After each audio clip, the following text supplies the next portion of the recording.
Okay, hello. Let me tell you the story of how I finally decided what to do with my life, or like better about what to study. So everything started last year. I was in 11th grade, and all of our teachers and families were already like asking us what we were planning to do for our future, and like that was like a very stressful time for all of us. But okay, so you know how there are some people that have always been sure of what they want to study since they were little kids? Well, of course, I wasn't one of them.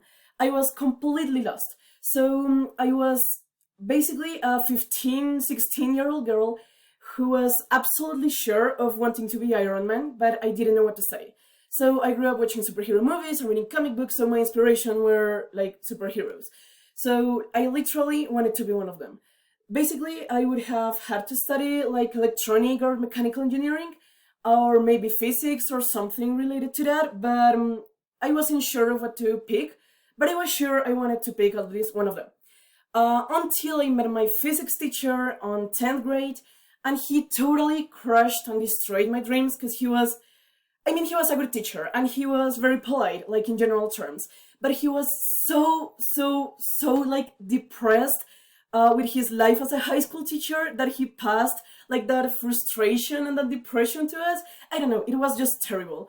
So I gave up on the idea. I saw how my friends fell in love with careers, found their patience, and that was just super frustrating.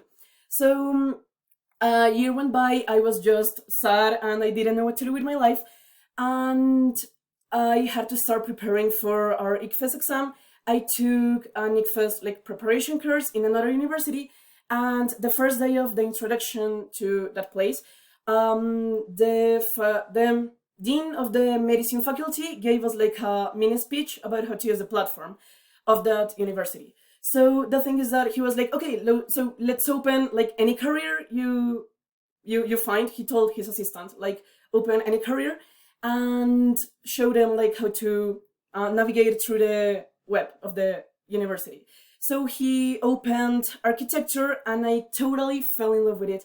I just read like a little bit of the of the description of the program, and I totally fell in love with it. So then I had to convince my parents that I didn't want to be Iron Man anymore, but I wanted to be an architect. There was like kind of a problem with the financial aspect, as well as me trying to convince them. But it was like a pretty cool experience. I decided like 1 month before graduating that I was absolutely sure with architecture. So yeah, it was like a fun story to share. Thanks to my physics teacher, now I'm in architecture, and thanks to the laziness of the medicine dean, in architecture now. I'm totally in love with it, with the university, everything. It's just okay.